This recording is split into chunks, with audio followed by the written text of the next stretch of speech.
Hallelujah, hallelujah. ഇങ്ങനെ ഒരു ചന്നം ഭിന്നം പെയ്യുന്ന മഴ കൊണ്ടതിന്റെ പേരിൽ ഒന്നും സംഭവിക്കാനൊന്നും പോണില്ല കേട്ടല്ലോ. ഇവിടെ വെച്ച് നിങ്ങൾ പ്രളയം വന്ന് ഒഴുകിയൊന്നും പോകാൻ പോകണമെന്നില്ല.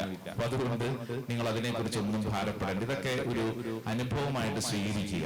കാരണം നമ്മുടെ കുഞ്ഞുങ്ങൾക്കൊക്കെ വർഷങ്ങൾക്ക് ശേഷം പറയാൻ പറ്റും, ഇവിടെ പുത്തൻതോപ്പ് പള്ളിയുടെ മുൻപില് നമ്മൾ ഇങ്ങനെ മണ്ണില് ഇരുന്നതും ഇവിടെ ഇരുന്നുകൊണ്ട് ചന്നം ഭിന്നം മഴ പെയ്യുമ്പോ ചില വചനങ്ങളൊക്കെ കേട്ടതൊക്കെ നമുക്ക് അനുഗ്രഹമാണെന്ന് അടുത്ത തലമുറയ്ക്ക് പറഞ്ഞു കൊടുക്കാൻ തക്കവണ്ണം നമുക്ക് ഇന്നത്തെ ഈ ശുശ്രൂഷ സമയത്ത് പരിശുദ്ധാത്മാവ് ക്രമീകരിക്കട്ടെ. സ്വരത്തിൽ പറഞ്ഞ hallelujah, hallelujah, hallelujah, hallelujah, hallelujah, hallelujah. നമ്മൾ ഇങ്ങനെ ഇവിടെ ഇരുന്നുകൊണ്ടിരിക്കുമ്പോൾ ദൈവത്തിന്റെ ആത്മാവിനോട് ഞാൻ ചോദിച്ചു, ദൈവമേ, ഇങ്ങനെ ഞങ്ങൾ ഇരിക്കുന്നതിന് എന്താണ് ഇതിനുള്ള ഒരു ഉത്തരം? കാരണം ചെറിയ മഴ പെയ്യുന്നു, ഞങ്ങൾക്കൊരു ഭാരമുണ്ട്. ഇത് നമ്മുടെ ജീവിതത്തിൽ ഞങ്ങൾ ഇങ്ങനെ പലതരത്തിലുള്ള സഹനങ്ങളിലൂടെ കടന്നു പോകുന്നു. ദൈവമേ, ഇതെന്താണ് ഇങ്ങനെ എന്ന് ചോദിച്ചപ്പോൾ കർത്താവ് തന്ന ഒരു വചനം ഈ സമയത്ത് നമുക്ക് പ്രാർത്ഥനയ്ക്ക് ഉപയോഗിക്കാം. ദിനവൃത്താന്തത്തിന്റെ 2-ാം പുസ്തകം 7-ാം അധ്യായം അതിന്റെ 12-ാം തിരുവചനം ഒന്നെടുക്കാവോ? ദിനവൃത്താന്തത്തിന്റെ 2-ാം പുസ്തകം 7-ാം അധ്യായം അതിന്റെ 12-ാം തിരുവചനം, 12, 13 തിരുവചനങ്ങൾ. 12-ാം തിരുവചനം ആദ്യം ഒന്ന് നമുക്ക് കേൾക്കാം. ദിനവൃത്താന്തത്തിന്റെ 2-ാം പുസ്തകം 7-ാം അധ്യായം 12-ാം തിരുവചനം. 7-12 ബൈബിൾ ഉള്ളവരും തുറക്കണം. 7-ാം അധ്യായം 12-ാം തിരുവചനം ഒന്ന് വായിച്ചാലോ? രാത്രി കർത്താവ് സോളമന് പ്രത്യക്ഷനായി പറഞ്ഞു. രാത്രി കർത്താവ് സോളമന് പ്രത്യക്ഷനായി പറഞ്ഞു, ഞാൻ നിന്റെ പ്രാർത്ഥന കേട്ടിരിക്കുന്നു. ഞാൻ നിന്റെ പ്രാർത്ഥന കേട്ടിരിക്കുന്നു. എനിക്ക് ബലിയർപ്പിക്കാനുള്ള ആലയമായി ഈ സ്ഥലം ഞാൻ തിരഞ്ഞെടുത്തിരിക്കുന്നു.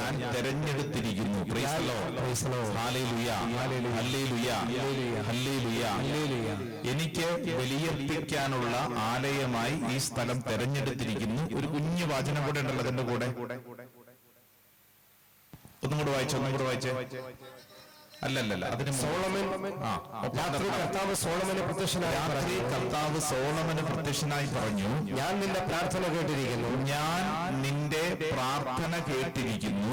എനിക്ക് ബലിയർപ്പിക്കാനുള്ള ആലയമായി ഈ സ്ഥലം ഞാൻ തിരഞ്ഞെടുത്തിരിക്കുന്നു. Price the Lord.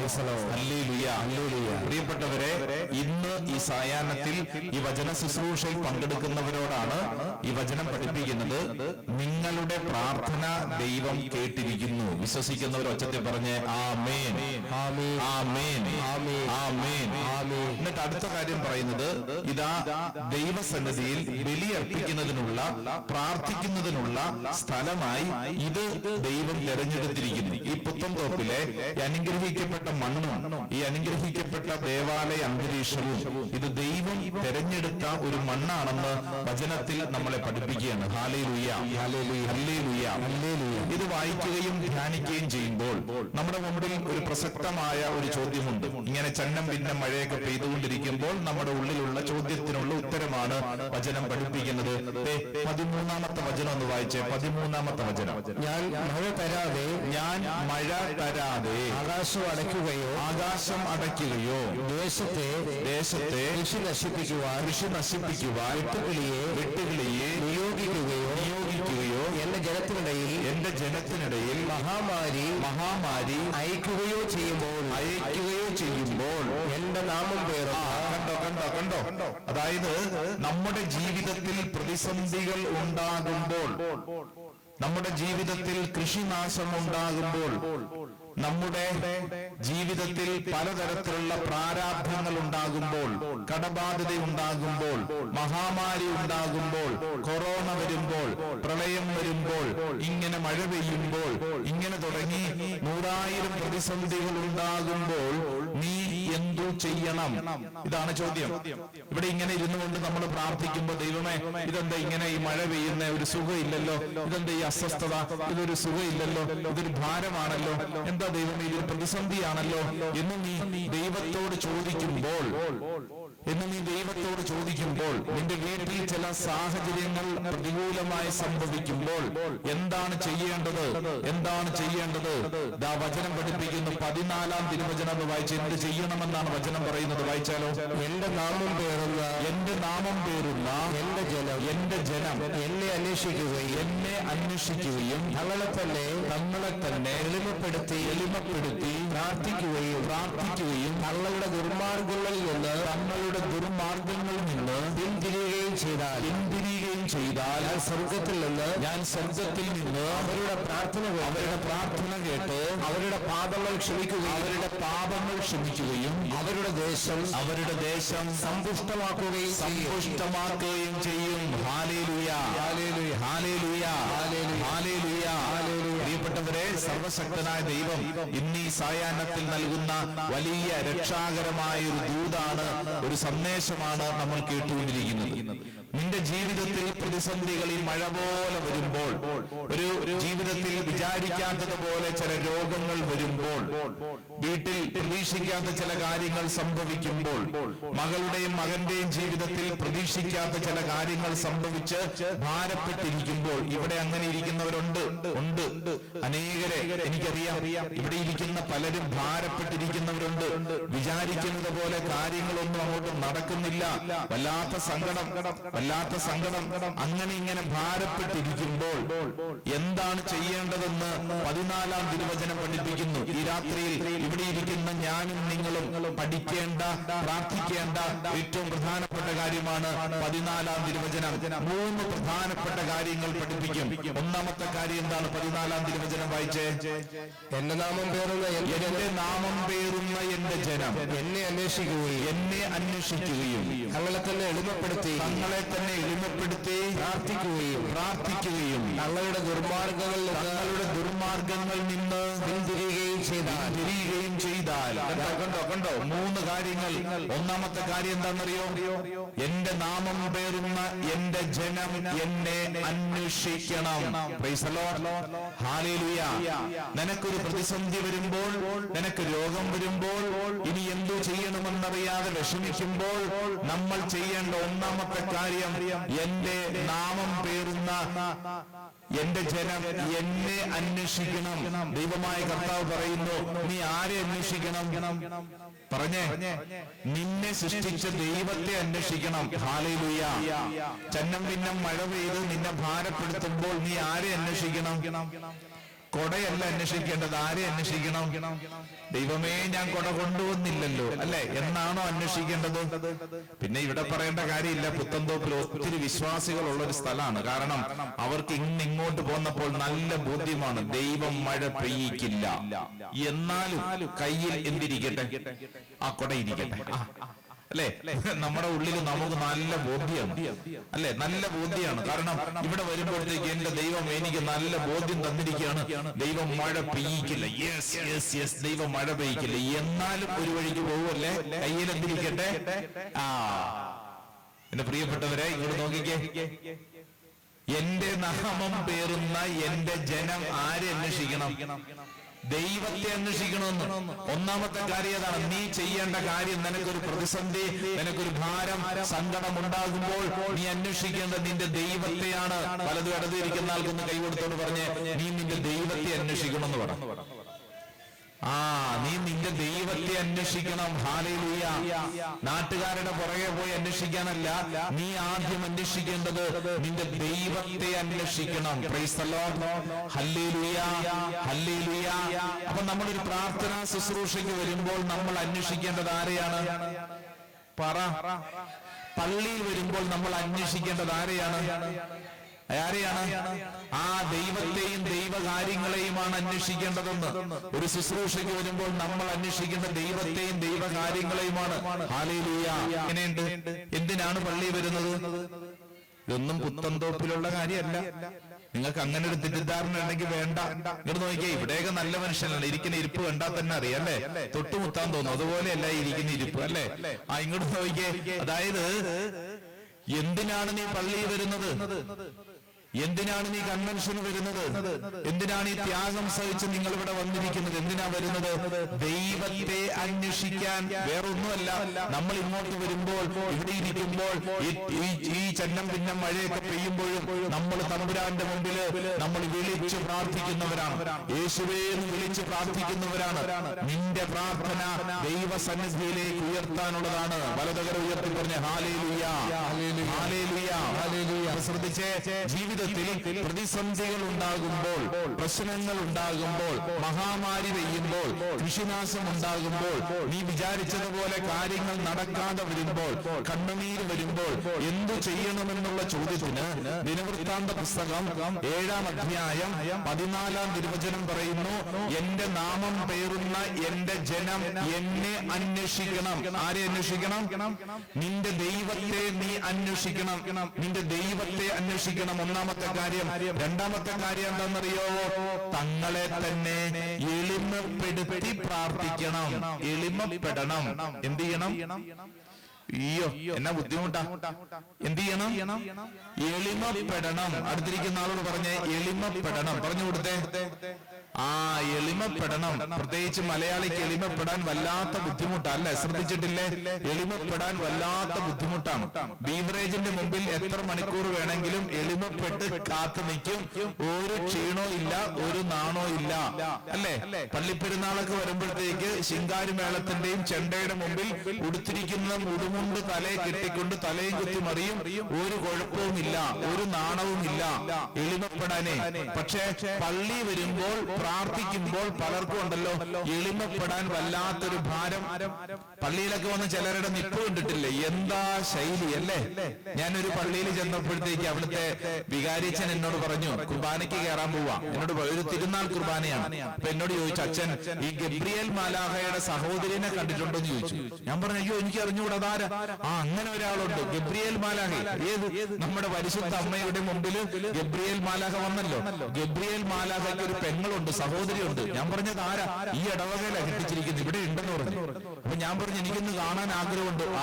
അച്ഛൻ അൾത്താരെ കയറി കുർബാനയ്ക്ക് നിൽക്കുമ്പോൾ വലതുവശത്ത് നോക്കിയാൽ മതി, അവിടെ ഒരാൾ നിൽക്കുന്ന കണ്ടാൽ അച്ഛൻ അറിയാന്ന് പറഞ്ഞു. അപ്പൊ എന്റെ ഉള്ളിൽ അന്നാപ്പസഹ അല്ല, അന്ന് സീറോ മലബാർ കുർബാന, അന്നാപ്പസഹ ഇതാണ് പാടേണ്ടത്. അതിന് പകരം എന്റെ ഉള്ളിൽ ആരെ കാണാൻ ആഗ്രഹം? ഗബ്രിയേൽ മാലാഖയുടെ പെങ്ങളെ കാണാൻ വലിയ ആഗ്രഹം. ഞാൻ അൾത്താരെ കയറി, ഞാൻ ഇങ്ങനെ നോക്കി ഏറ് കണ്ടിട്ട് നിൽക്കുന്നു ഗബ്രിയേൽ മാലാഖയുടെ പെങ്ങള്. രണ്ട് കൈ ഇങ്ങനെ കെട്ടി, ഒരു സ്ത്രീ ഇങ്ങനെ മുമ്പിൽ നിൽപ്പുണ്ട്. ആ സ്ത്രീയുടെ വിചാരം ആ സ്ത്രീയാണ് പള്ളി നടത്തുന്നത്, ആ സ്ത്രീയാണ് പള്ളിയിലെ കാര്യങ്ങളൊക്കെ നടത്തുന്നത് എന്ന് മാത്രമല്ല, നിൽക്കണ നിപ്പ് കാണണം. എന്റെ പ്രിയപ്പെട്ടവരെ, ചിലരൊക്കെ നിൽക്കുന്ന നിപ്പുണ്ടല്ലോ, ഗബ്രിയേൽ മാലാഖയുടെ പെങ്ങളും ചേട്ടരൊക്കെ നിൽക്കുന്ന പോലെ. ഇങ്ങോട്ട് നോക്കിക്കേ. അതായത് പള്ളി വരുമ്പോൾ, നമ്മളൊരു പ്രാർത്ഥനാ ശുശ്രൂഷയ്ക്ക് വരുമ്പോൾ നമുക്കുണ്ടായിരിക്കേണ്ട അടിസ്ഥാനപരമായ ഒരു കാര്യത്തിൽ ഒന്നാണ് എന്ത് ചെയ്യണം? എളിമപ്പെട്ട് പ്രാർത്ഥിക്കണം. ശ്രദ്ധി പറഞ്ഞ ഹല്ലേലൂയ, ഹല്ലേലൂയ. അതായത് തമ്പുരാന്റെ മുമ്പിൽ എളിമപ്പെടാൻ നീ നാണം കെടാൻ തയ്യാറാവണമെന്ന്. അതിന് നീ ഒരു മനസ്സുണ്ടാവണം. ഇന്ന് നമ്മൾ വായിച്ച തിരുവചന ഭാഗം ഏതാണെന്നറിയാവോ? സുവിശേഷ ഭാഗം.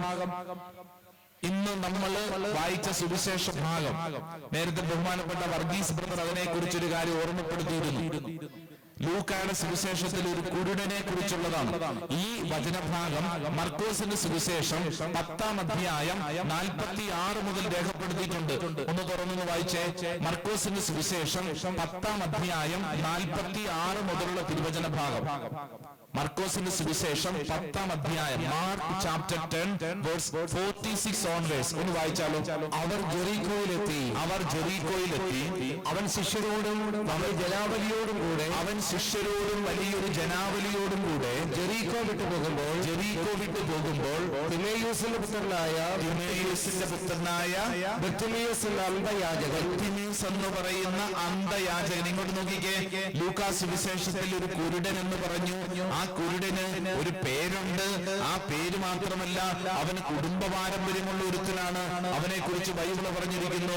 മർക്കോസ് സുവിശേഷം 10-ാം അധ്യായം 46-ാം തിരുവചനം എന്താ വായിച്ചിരിക്കുന്നത്? ബർത്തിമേസിന്റെ അപ്പന്റെ പേരെന്താ? തിമേസിന്റെ പുത്രനായ ബർത്തിമേസ് എന്ന് പറയുന്ന അന്ധയാചകൻ. ഹല്ലേലൂയ. ഇനി ഒന്ന് വായിച്ച അടുത്ത വചനം ഒന്ന് വായിച്ചേ. അന്തയാചകൻ വഴിയിൽ ഇരിപ്പുണ്ടായിരുന്നു. വഴിയരികിൽ ഇരിപ്പുണ്ടായിരുന്നു. നസറേയനായ യേശുവാണ് പോകുന്നതെന്നറിഞ്ഞപ്പോൾ അവൻ ഉച്ചത്തിൽ വിളിച്ചു പറഞ്ഞു, ദാവീദിന്റെ പുത്രനായ യേശുവേ, എന്നിൽ കനിയണമേ. നിശബ്ദനായിരിക്കുവാൻ പറഞ്ഞുകൊണ്ട് പലരും അവനെ ശകാരിച്ചു. എന്നാൽ അവൻ കൂടുതൽ ഉച്ചത്തിൽ വിളിച്ചു പറഞ്ഞു, ദാവീദിന്റെ പുത്ര, എന്നിൽ കനിയണമേ. ശ്രദ്ധിച്ചേ, ഈശോ റോട്ടിലൂടെ കടന്നു പോകുമ്പോൾ ബർത്തിമീസ് എന്ന് പറയുന്ന അന്ധയാചകൻ എവിടെയിരിക്കുന്നു? വചനത്തിൽ എഴുതിയിരിക്കുന്ന കാര്യം തമാശയ്ക്ക് എഴുതി വെച്ചിരിക്കുന്നതല്ല. ശ്രദ്ധിക്കേണ്ട കാര്യം എവിടെയിരിക്കുന്നു? വഴിയരികിലിരിക്കുന്നു. ഇവന്റെ പ്രത്യേകത എന്താ? ഇവന് കണ്ണിന് കാഴ്ചയില്ല, ഇവൻ യാചകനാണ്. എന്തെങ്കിലും തരണമേ എന്ന് പറഞ്ഞുകൊണ്ട് നാട്ടുകാരുടെ മുമ്പിൽ കൈയും നീട്ടി ഇരിക്കുന്നവനാണ് ആര്? ഈ ബർത്തിമീസ്. അവനിങ്ങനെ നാട്ടുകാരുടെ മുമ്പിൽ കൈയും നീട്ടി ഇരിക്കുവാണ്. എന്നിട്ട് എന്താണ് യാചിക്കുന്നത്? എനിക്കെന്തെങ്കിലും തരണമേ. ശ്രദ്ധി പറഞ്ഞ ഹാലേലൂയ. അടുത്തിരിക്കുന്ന ആളുടെ നേരെ കൈ നീട്ടിക്കൊണ്ട് പറഞ്ഞ് എനിക്കെന്തെങ്കിലും തരണമേ. ഇത് പ്രാക്ടീസ് ചെയ്യുന്നത് നല്ലതാ. ചിലർക്ക് ഭയങ്കരമായിട്ടുള്ള അഭിമാനം. Praise the Lord. ഹല്ലേലൂയ. ചിലർക്ക് നല്ല പരിചയമാണല്ലോ. Praise the Lord. ഹല്ലേലൂയ.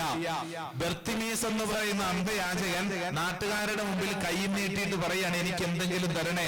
അപ്പോഴാണ് അവൻ അറിഞ്ഞത്, ഇതാ മുമ്പിലൂടെ ആര് കടന്നു പോകുന്നു?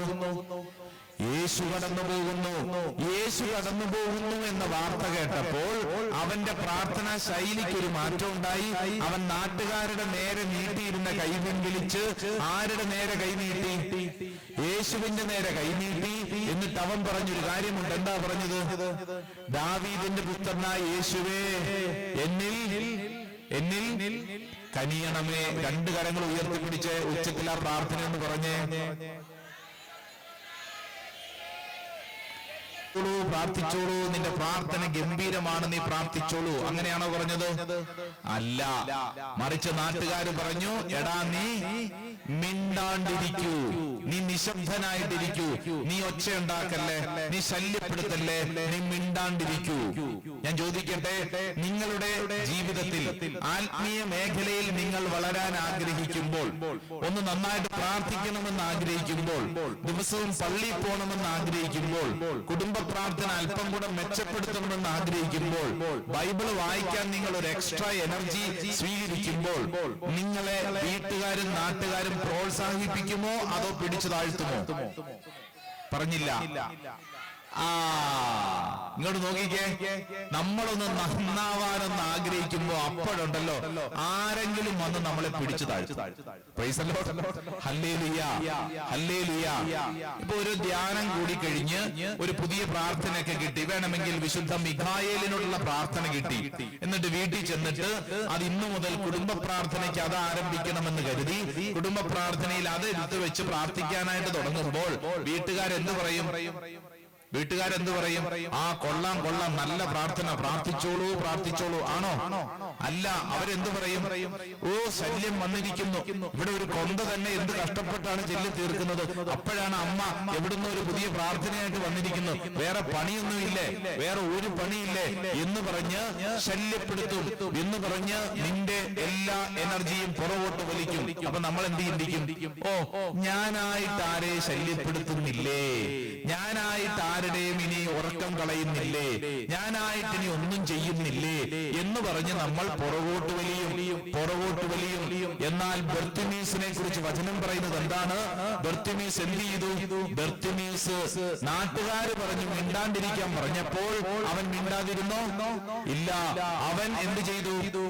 ആ വചനം പറയുന്നു, കൂടുതൽ ഉച്ചത്തിൽ അവൻ വിളിച്ചു. എന്താണ് വിളി? ഒച്ചത്തിൽ പറഞ്ഞേ, ദാവീദിന്റെ പുത്ര, എന്റെ മേൽ കരുണയായിരിക്കണമേ. വലതുകര ഉയർത്തിച്ചിട്ട് പറഞ്ഞ ഹല്ലേലൂയ.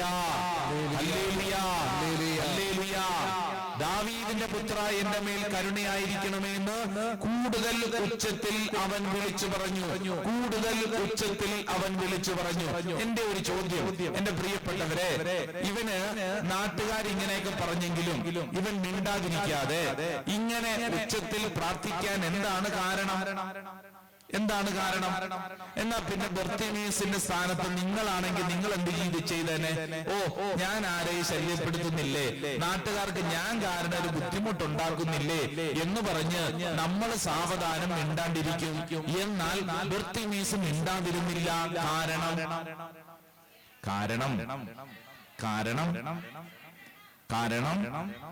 കാരണം ബർത്തിമീസിന് ഒരു കാര്യം അറിയാം. ഇപ്പോൾ ഞാൻ പ്രാർത്ഥിച്ചാൽ എന്റെ കാര്യം രക്ഷപ്പെടും. ഇപ്പൊ ഞാൻ മിണ്ടാണ്ടിരുന്നാൽ എന്റെ കാര്യം കട്ടപ്പുക ആണോ? കട്ടപ്പ എന്ന് ഞാൻ കേട്ടിട്ടുണ്ട്.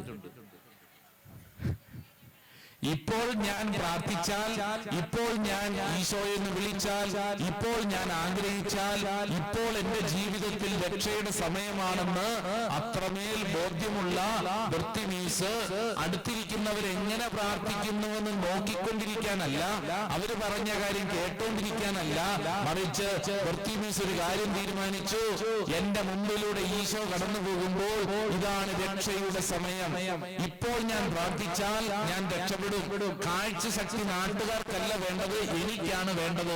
Hallelujah, hallelujah. എന്നെ കേൾക്കുന്ന പ്രിയപ്പെട്ടവരെ, നിങ്ങൾ ഇത്രയും ത്യാഗം സഹിച്ച് ഇവിടെ വന്നിരിക്കുമ്പോൾ നിങ്ങളുടെ മനസ്സിൽ കൃത്യമായ ഒരു ബോധ്യം വേണം. എന്താണെന്നറിയോ? നിന്റെ വീട്ടിലേക്കാണ് അനുഗ്രഹം വേണ്ടത്, അടുത്ത വീട്ടിലെ കാര്യമല്ല. നിന്റെ ഭർത്താവിനാണ് മാനസാന്തരം വേണ്ടത്, നിന്റെ മകനും മകൾക്കുമാണ് അനുഗ്രഹം വേണ്ടത്, നിന്റെ ഭാര്യയ്ക്കാണ് അനുഗ്രഹം വേണ്ടത്, നിന്റെ കുടുംബത്തിന്റെ സാമ്പത്തിക പ്രശ്നത്തിനാണ് ഉത്തരം കിട്ടേണ്ടത്. ഇങ്ങനെ തുടങ്ങി 100,000 പ്രശ്നങ്ങൾക്ക് ഉത്തരം കിട്ടേണ്ട സ്ഥലമാണിത്. ഇതാണ് നിന്റെ രക്ഷയുടെ സമയമെന്ന് തിരിച്ചറിഞ്ഞാൽ കണ്ണും പൂട്ടി എളിമപ്പെട്ട് യേശുവേന്ന് വിളിച്ചോണം. കാരണം ഈ രക്ഷയുടെ സമയം നാളെ കിട്ടണമെന്ന് നിർബന്ധമില്ല. പുരിഞ്ചാച്ച, മനസ്സിലായോ? ഇപ്പോൾ നിനക്ക് രക്ഷ കിട്ടുന്ന ഈ സമയമുണ്ട്, പക്ഷേ ഇത് നാളെ കിട്ടണമെന്ന് നിർബന്ധമില്ല, അടുത്ത ആഴ്ച കിട്ടണമെന്ന് നിർബന്ധമില്ല, മറ്റൊരു ധ്യാനാവസരത്തിൽ കിട്ടണമെന്ന് നിർബന്ധമില്ല. നിനക്ക് വേണ്ടി മാത്രം കർത്താവ് ഒരുക്കിയിരിക്കുന്ന ഒരു രക്ഷയുടെ ഒരു സമയമുണ്ട്. Hallelujah, hallelujah. ഇത് നിനക്ക് വേണ്ടി ദൈവം ഒരുക്കിയ ഒരു സമയമാണ്. ഇത് ദൈവം നിനക്ക് വേണ്ടി ഒരുക്കിയ ഒരു സമയമാണ്. എല്ലാറ്റിനും ഒരു സമയമുണ്ട്. ഹല്ലേലൂയ. വർഗീസ് ബ്രദറിന്റെ സാക്ഷ്യം പറഞ്ഞില്ലേ, ഉച്ച സമയത്ത് ബ്രെഡും കരിങ്ങാലി വെള്ളവും കുടിക്കുന്ന സമയത്ത് പൊതുവെ ആരും പാട്ട് കേട്ടോണ്ടിരിക്കുകയല്ല, മറിച്ച് ബ്രെഡ് തിന്നോണ്ടിരിക്കേണ്ട സമയത്ത് ജീവിതത്തിൽ നിരാശപ്പെട്ട് ഭാരപ്പെട്ട് അവിടെ ഇരിക്കുമ്പോൾ ആ സഹോദരന്റെ ചെവിയിലേക്ക് ഒരു പാട്ടിന്റെ വരികൾ വരികയാണ്. ആകാശമേ കേൾക്കുക, ഭൂമിയെ ചെവി തരിക, ഞാൻ മക്കളെ പോറ്റി വളർത്തി അവർ എന്നോട് കലഹിക്കുന്നു. അത് കേൾക്കുന്ന സമയത്ത് ആ ബ്രദർ ചിന്തിക്കുന്നത്, അതായത് പല പാട്ടും കേൾക്കുന്നുണ്ട്, പിന്നെ ഈ പാട്ടിന് എന്താ പ്രത്യേകത, ഇപ്പൊ ഞാൻ ബ്രെഡ് കഴിക്കട്ടെ, ഇപ്പൊ ഞാൻ വെള്ളം കുടിക്കട്ടെ എന്നും പറഞ്ഞിരുന്നിരുന്നെങ്കിൽ ഇന്ന് പുത്തൻതോപ്പില് ഇതുപോലെ ആ മനുഷ്യൻ ഇവിടെ നിൽക്കുമോ? ഇല്ല. അങ്ങനെ നിൽക്കാനുള്ള കാരണം എന്താണ്? വചനം കേട്ട സമയത്ത് ആ വ്യക്തിയുടെ ഉള്ളിലേക്ക് കൃത്യമായ ഒരു ബോധ്യം കിട്ടുകയാണ്, ഇതാണ് എന്റെ രക്ഷയുടെ സമയം. This is the right time. നാളെയല്ല, ഇപ്പോൾ ഈ സമയമാണ് നിന്റെ രക്ഷയുടെ സമയം. വലതുകരെ നിർത്തി ഉച്ചത്തിൽ പറഞ്ഞ ഹല്ലേലൂയ, ഹല്ലേലൂയ. വലതു ഇടതുവരിക്കുന്നവർക്കൊന്ന് കൈ കൊടുത്തോണ്ട് പറഞ്ഞ് ഇതാണ് നിന്റെ രക്ഷയുടെ സമയം. ഇത് നിങ്ങൾക്ക് നന്നായി മനസ്സിലാകണമെങ്കിൽ തൊട്ടടുത്ത വചനം ഒന്ന് വായിച്ചേ. തൊട്ടടുത്ത വചനം മർക്കോസിന്റെ സുവിശേഷം 46 മുതലാണ് വായിച്ചുകൊണ്ടിരുന്നത്. നിശബ്ദനായിരിക്കുവാൻ പറഞ്ഞുകൊണ്ട് പലരും അവനെ ശകാരിച്ചു. അടുത്ത വചനം ഒന്ന് വായിച്ചേ. എന്നാൽ അവൻ കൂടുതൽ ഉച്ചത്തിൽ വിളിച്ചു പറഞ്ഞു, ദാവീദിന്റെ പുത്ര, ദാവീദിന്റെ പുത്ര, എന്നിൽ കനിയണമേ, എന്നിൽ കനിയണമേ. അടുത്തത് കേട്ടോ. യേശു പെട്ടെന്ന് നിന്നിട്ട് പറഞ്ഞു, അവനെ വിളിക്കുക, അവനെ വിളിക്കുക. അവർ അന്തരം വിളിച്ച് അവനോട് പറഞ്ഞു, ധൈര്യമായിരിക്കൂ, എഴുന്നേൽക്കുക, യേശു നിന്നെ വിളിക്കുന്നു. ഇങ്ങോട്ട് നോക്കിക്കേ, ആരാണ് അവർ?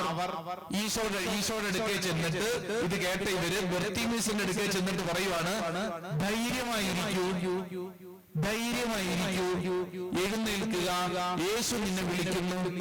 അതാരാ അവര്? ആരാ ചെന്ന് പറഞ്ഞത്? അതൊന്നും കൂടെ വായിച്ചേ, ആ വചനം ഒന്നും കൂടെ വായിച്ചേ. എന്നാൽ അവൻ കൂടുതൽ ഉച്ചത്തിൽ വിളിച്ചു പറഞ്ഞു. എന്നാൽ അവൻ കൂടുതൽ ഉച്ചത്തിൽ, ആര്? ഉറങ്ങുവാണോ? ബർത്തിമീസ് കൂടുതൽ ഉച്ചത്തിൽ വിളിച്ചു പറഞ്ഞു, ദാവീദിന്റെ പുത്രാ, എന്നിൽ കനിയണമേ. അടുത്തത് യേശു പെട്ടെന്ന് നിന്നിട്ട് പറഞ്ഞു, അവനെ വിളിക്കുക. അവർ അന്ധനെ വിളിച്ച് അവനോട് പറഞ്ഞു ധൈര്യമായിരിക്കൂ. ഒന്നാമത്തെ കാര്യം ധൈര്യമായിരിക്കൂ, എഴുന്നേൽക്കുക. യേശു നിന്നെ വിളിക്കുന്നു. 3 കാര്യങ്ങൾ. ഒന്നാമത്തെ കാര്യം ധൈര്യമായിരിക്കൂ, രണ്ടാമത്തെ കാര്യം എഴുന്നേൽക്കുക, മൂന്നാമത്തെ കാര്യം യേശു നിന്നെ വിളിക്കുന്നു. ഒന്നാമത്തെ കാര്യം, രണ്ടാമത്തെ കാര്യം എഴുന്നേൽക്കുക, മൂന്നാമത്തെ കാര്യം യേശു നിന്നെ വിളിക്കുന്നു. പ്രിയപ്പെട്ടവരെ, ഈ അവർ ആരാണെന്നൊരു ചോദ്യത്തിന് നമ്മളൊരു കാര്യം മനസ്സിലാക്കണം. തൊട്ടു മുമ്പ് ബർത്തിമീസിനോട് ചിലര് വന്നിട്ട് പറഞ്ഞു, മിണ്ടാണ്ടിരിക്കടാ എന്ന് പറഞ്ഞ അതേ ആളുകൾ ഇപ്പോൾ ബർത്തിമീസിന്റെ അടുക്കൽ ചെന്നിട്ട് പറയുന്നു, ഒന്നാമത്തെ കാര്യം എഴുന്നേൽക്കുക, ഒന്നാമത്തെ കാര്യം ധൈര്യമായിരിക്കും, രണ്ടാമത്തെ കാര്യം എഴുന്നേൽക്കുക, യേശു നിന്നെ വിളിക്കുന്നു. ഹല്ലേലൂയ. ഈ ഒന്നാമത്തെ കാര്യം ഈശോ പറഞ്ഞതെന്താ? അവനെ വിളിക്കാനല്ലേ പറഞ്ഞുള്ളൂ. പക്ഷെ ഇവര് ഈ ബർത്തിമീസിന്റെ അടുക്കൽ ചെന്ന് വേറെ ഒരു ചില കാര്യങ്ങളും കൂടെ കൂട്ടിച്ചേർത്തു. അതാണ് ഒന്നാമത്തെ കാര്യം. ധൈര്യമായിരിക്കാൻ. ഈശോ അങ്ങനെ പറഞ്ഞായിരുന്നു ധൈര്യമായിരിക്കാൻ? ഇല്ലല്ലോ. ഈശോ എന്താ പറഞ്ഞത്? എടാ അവനെ വിളിക്കും. ഒറ്റ കാര്യമേ ഈശോ പറഞ്ഞുള്ളൂ. പക്ഷേ ബർത്തിമീസിന്റെ അടുക്കലോട് ചെന്ന ആളുകൾ ഇച്ചിരി കൂടുതൽ അങ്ങോട്ട് കൂട്ടിച്ചേർത്തു. കാരണം എന്താണെന്നറിയോ? കാരണം ഈ കൂടെ നടന്ന ജനം ഈശോയുടെ സ്വഭാവ രീതി പഠിച്ചതാ. ഈശോ എവിടെയെല്ലാം നിന്നിട്ടുണ്ടോ, ഈശോ ആരെയെല്ലാം നോക്കിയിട്ടുണ്ടോ, ഈശോ ചിലരുടെ നേരെ എന്തെങ്കിലും ഒഴിഞ്ഞിട്ടുണ്ടോ, ഉറപ്പാണ് അവിടെ എന്തുണ്ടാകും? അത്ഭുതം ഉണ്ടാവും. Hallelujah, hallelujah. ജനക്കൂട്ടം കഴിഞ്ഞ നാളുകളിൽ യേശുവിന്റെ കൂടെ നടന്നപ്പോൾ പഠിച്ച ഏറ്റവും പ്രധാനപ്പെട്ട കാര്യം, യേശുവിന്റെ കൂടെ നടക്കുമ്പോൾ സംഭവിക്കുന്ന കാര്യം, ഈശോ ആരെയെങ്കിലും കണ്ടൊന്ന് നിന്നാൽ, ഈശോ ആരെയെങ്കിലും ഒന്ന് നോക്കിയാൽ, ഈശോ ഒരു വാക്ക് പറഞ്ഞാൽ അവിടെ ഉടനടി അത്ഭുതം സംഭവിക്കുന്നു. Price the Lord, hallelujah. ഈ ജെറിക്കോയുടെ തെരുവീതിയിലൂടെ വരുമ്പോഴാണ് ഈശോ ഒരു മരത്തേലിരിക്കുന്നവനെ ഒന്ന് നോക്കിയത്. ആരാ അവൻ? സക്കേവൂസ്. ജെറിക്കോ അതേ പട്ടണത്തിലൂടെ ഈശോ വരുമ്പോൾ ഇതാ ഈശോ ഒരു സ്ഥലത്ത് നിന്നപ്പോൾ കൂടെയുള്ള ജനക്കൂട്ടത്തിനൊരു കാര്യം മനസ്സിലായി. ഇപ്പോൾ എന്ത് സംഭവിക്കും? ഇപ്പോൾ ഒരു അത്ഭുതം സംഭവിക്കും എന്ന് പറഞ്ഞാൽ ഇവന്റെ കാര്യം രക്ഷപ്പെട്ടു. ബർത്തിമീസിന്റെ അടുക്കൽ ചെന്നിട്ട് പറഞ്ഞു, ബർത്തിമീസേ, എടാ നീ ധൈര്യമായിരിക്കൂ. ഒരു സുവിശേഷ ശുശ്രൂഷയുടെ ആരംഭ പാഠം എന്താണെന്നറിയാവോ? നിന്റെ കൂടെയുള്ളവർക്ക് നീ കൊടുക്കേണ്ടത് ഈ ധൈര്യമാണ്. ധൈര്യം. ചന്നം ഭിന്നം മഴ പെയ്തുകൊണ്ടിരിക്കുമ്പോൾ അടുത്തിരിക്കുന്ന ആൾക്ക് നീ എന്ത് കൊടുക്കണം? കൊള്ളാം. എന്ത് കൊടുക്കണം? ധൈര്യം കൊടുക്കണം. അതേസമയം തന്നെ എങ്ങോട്ട് ഓടണമെന്നോർത്തുണ്ട് അല്ലേ? ചിലർ ഏത് വഴിക്ക് ഓടണമെന്നോർത്തോണ്ടിരിക്കുന്നെങ്കിൽ ഇങ്ങോട്ട് നോക്കിക്കേ, നിന്റെ അടുത്തിരിക്കുന്നവർക്ക്, നിന്റെ വീട്ടിൽ ഇതുപോലെ ധൈര്യമില്ലാത്തവരുണ്ട്, നിന്റെ കൂട്ടുകാരെല്ലാം ഉണ്ട്, നിന്റെ ജീവിതത്തിൽ പലരെയും കാണും. നീ അവർക്ക് കൊടുക്കേണ്ട ആദ്യത്തെ കാര്യം എന്താണ്? ധൈര്യമായിരിക്കൂ എന്ന് പറയണം. Hallelujah, hallelujah. അടുത്തിരിക്കുന്ന ആൾക്കൊന്ന് കൈ കൊടുത്തുകൊണ്ട് നല്ല ശബ്ദത്തിലൊന്ന് പറഞ്ഞേ, ധൈര്യമായിരിക്കൂ. പറഞ്ഞു കൊടുത്തേ.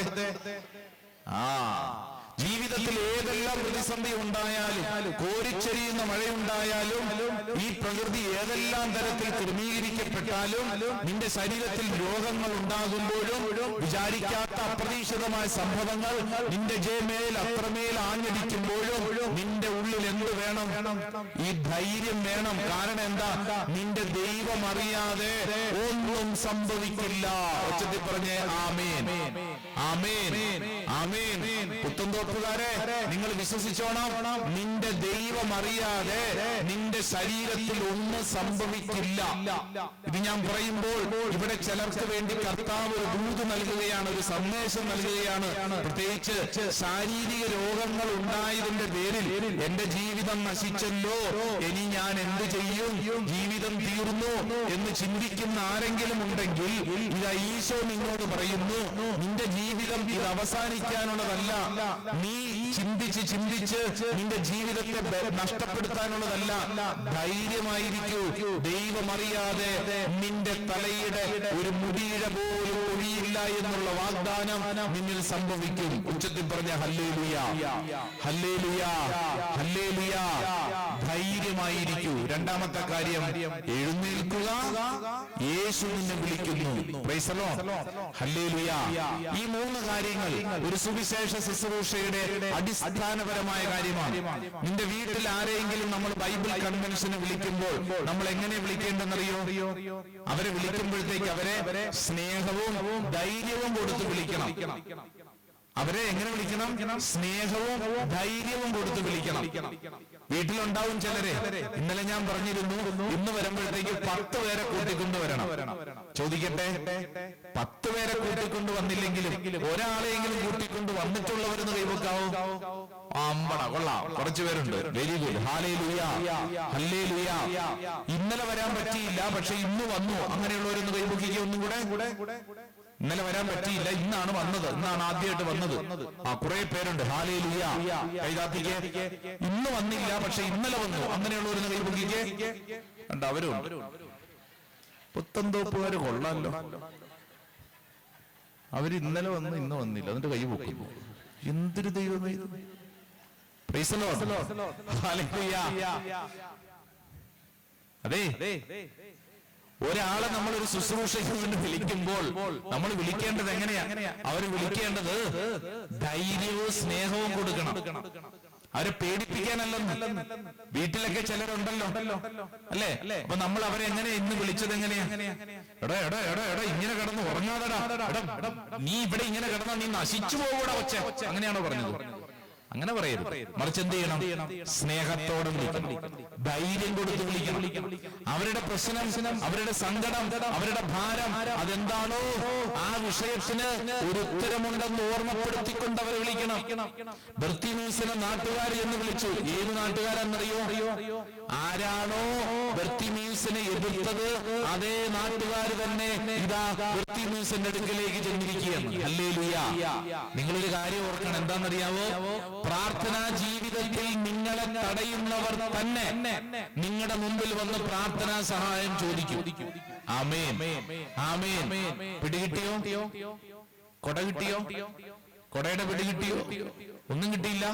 ഇങ്ങോട്ട് നോക്കി, ഞാൻ ഒരു കൃത്യ ഉദാഹരണം പറയാം. എനിക്ക് പരിചയമുള്ള ഒരു കുടുംബം, ആ കുടുംബത്തിൽ ഒരു അച്ഛനൊക്കെ ഉണ്ട്. അപ്പൊ അതുകൊണ്ട് ആ കുടുംബത്തെ എനിക്ക് നല്ല പരിചയമാണ്. ഈ ഭാര്യയും ഭർത്താവും. ഭാര്യ നല്ല പ്രാർത്ഥനയാണ്, ഭർത്താവിന് പ്രാർത്ഥനയൊന്നും ഇഷ്ടമല്ല. ഞങ്ങൾ അവരുടെ വീട്ടിൽ ചെന്ന അവസരത്തിൽ ഭർത്താവ് എന്നോട് പറഞ്ഞു, അച്ഛാ, ഇവളെ കൊണ്ട് ഞാൻ തോറ്റു. 24 മണിക്കൂറും പ്രാർത്ഥനയോട് പ്രാർത്ഥന. കോട്ടയിൽ എപ്പോഴും വന്നിരിക്കും. അച്ഛൻ കണ്ടിട്ടുണ്ടാവുമല്ലോ. അച്ഛൻ എന്തൊരു പ്രാർത്ഥനയാണ്. ഇവളെ വല്ല കോൺവെന്റിൽ കന്യാസ്ത്രീയാകേണ്ട ആളാണ്, എന്നിട്ട് എന്റെ ഭാര്യയായി പോയി. എന്തൊരു പ്രാർത്ഥനയാണ്. അപ്പൊ ഞാൻ ഈ ചേട്ടനോട് ചോദിച്ചു, ചേട്ടന് ഇന്നു വരെ അങ്ങോട്ടൊന്നും കണ്ടിട്ടില്ലല്ലോ, ധ്യാനത്തിനും പ്രാർത്ഥനിക്കുന്നു. അതെ, ഞാൻ ആ കാര്യങ്ങളിലൊന്നുമില്ല. പ്രാർത്ഥനയും പരിപാടികളെല്ലാം ഇവളെയാണ് ഏൽപ്പിച്ചിരിക്കുന്നത്. ഞാൻ ബിസിനസ് കാര്യങ്ങളൊക്കെ നോക്കും, ഞാൻ കുടുംബ കാര്യങ്ങളൊക്കെ നോക്കും. പ്രാർത്ഥനയും എല്ലാം ആരെ ഏൽപ്പിച്ചിരിക്കുന്നു? ആ ഭാര്യനാണ് ഏൽപ്പിച്ചിരിക്കുന്നത്. ഞാൻ പറഞ്ഞു, ചേട്ടാ അത് ശരിയല്ല, ചേട്ടനും വരണം, പ്രാർത്ഥിക്കണം. വേണ്ട വേണ്ട വേണ്ട, വീട്ടിൽ നിന്ന് ഒരാള് മതി, അവള് വരുന്നുണ്ട്, അത് മതി. ഞാനായിട്ട് ഇനി അങ്ങോട്ടൊന്നും വരുന്നില്ല. ഞാൻ ഇതിന്റെ കാര്യങ്ങളൊക്കെ നോക്കാം, ഞാൻ ഈ വീട്ടിലെ ബിസിനസ് കാര്യങ്ങളൊക്കെ നോക്കാം. നാളുകളേറെ കഴിഞ്ഞു. ഈ കുടുംബത്തിന്റെ ബിസിനസ് കാര്യങ്ങൾ തകർച്ചയിലായി, ദുഃഖത്തിലായി. ഒരു ദിവസം ഈ ഭാര്യ എന്നെ വിളിച്ചിട്ട് പറഞ്ഞു, അച്ഛാ, ഒന്ന് വീട് വരെ വരണം, ഞങ്ങളുടെ കുടുംബത്തിന് വേണ്ടി ഒന്ന് പ്രാർത്ഥിക്കണം. ഞാൻ ചെല്ലുമ്പോഴുള്ള അവസ്ഥ എന്താണെന്നറിയാവോ? ഭർത്താവ് നിരാശനായി, ദുഃഖിതനായി. ഇദ്ദേഹം എന്നോട് പറയുവാണ്, അച്ഛാ, എന്റെ മുമ്പിൽ ആത്മഹത്യ മാത്രമേ വഴിയുള്ളൂ, എല്ലാം ജീവിതം തീർന്നു, ഞാൻ പ്രതീക്ഷിച്ച പോലെ കാര്യങ്ങളൊന്നും നടക്കുന്നില്ല, എല്ലാം അവസാനിച്ചു, അച്ഛാ, സങ്കടമാണ്, സങ്കടം. ഇങ്ങനെയൊക്കെ പറഞ്ഞുകൊണ്ടിരുന്നിട്ട് ഭാര്യയെ അടുക്കെ വിളിച്ചിരുത്തിയിട്ട് ഭാര്യയുടെ കയ്യെ പിടിച്ച് മുറുകെ പിടിച്ചോണ്ട് എന്നോട് പറഞ്ഞൊരു കാര്യം എന്താണെന്നറിയോ? അച്ഛാ, ഇന്ന് ജീവിച്ചിരിക്കുന്നത് അത് ഇവളുടെ പ്രാർത്ഥന ഒന്നുകൊണ്ട് മാത്രമാണ് അച്ഛാ. ഹല്ലേലൂയ. പിടികിട്ടിയോ? അച്ഛാ, ഇന്ന് ജീവിച്ചിരിക്കുന്നത്, എല്ലാം നഷ്ടപ്പെട്ട അച്ഛാ, ഇന്ന് ജീവിച്ചിരിക്കുന്നത് ഇവളുടെ പ്രാർത്ഥന അത് ഒന്നുകൊണ്ട് മാത്രമാണ് അച്ഛാ. ഇത് കേട്ടുകൊണ്ടിരിക്കുന്ന എന്റെ പ്രിയപ്പെട്ട സഹോദരങ്ങളെ, നമ്മുടെ വീട്ടിലുണ്ട് ചിലര്. നമ്മുടെ വീട്ടിൽ ആരെങ്കിലും പ്രാർത്ഥിക്കുന്നുണ്ടോ എന്നുള്ളതല്ല വിഷയം, മറിച്ച് നീ പ്രാർത്ഥിക്കുന്നുണ്ടോ എന്നുള്ളതാണ് ചോദ്യം. ചിലരങ്ങനെയാണ്. വീട്ടിലെ ചിലർ പ്രാർത്ഥനയ്ക്ക് വേണ്ടി പള്ളിക്കാര്യത്തിന് വേണ്ടി മാറ്റിവെച്ചിട്ടുണ്ട്. അവര് പള്ളിയിൽ പൊക്കോളൂ, അവര് പള്ളിയിലെ കാര്യം നോക്കിക്കോളൂ, ഞങ്ങളൊന്നും നോക്കുന്നില്ല, ഞങ്ങൾ വേറെ കാര്യം. അങ്ങനെയല്ലെന്നേ. നമുക്ക് ഓരോരുത്തർക്കും വേണം ഈ അഭിഷേകം. ഈ അഭിഷേകത്തിലാണ് ഓരോരുത്തരും വളരേണ്ടത്. ഇതില്ലെങ്കിൽ എന്ത് സംഭവിക്കും? ഒരു പ്രതിസന്ധി ഉണ്ടായാൽ നീ തളർന്നു പോകും, നീ വീണുപോകും. അത് ഉണ്ടാവാതിരിക്കാൻ ബർത്തിമേസ് ഇന്ന് നിന്നെ പഠിപ്പിക്കുന്ന പാഠം എന്താണെന്നറിയോ? പ്രതിസന്ധികൾ എന്തെല്ലാം ഉണ്ടായാലും ചങ്കു വീറി നീ പ്രാർത്ഥിച്ചോണം. ഈ ബർത്തിമേസ് പ്രാർത്ഥിച്ച പ്രാർത്ഥന, കരങ്ങൾ ഉയർത്തി ഒന്ന് പ്രാർത്ഥിച്ചേ. എന്താ പ്രാർത്ഥന?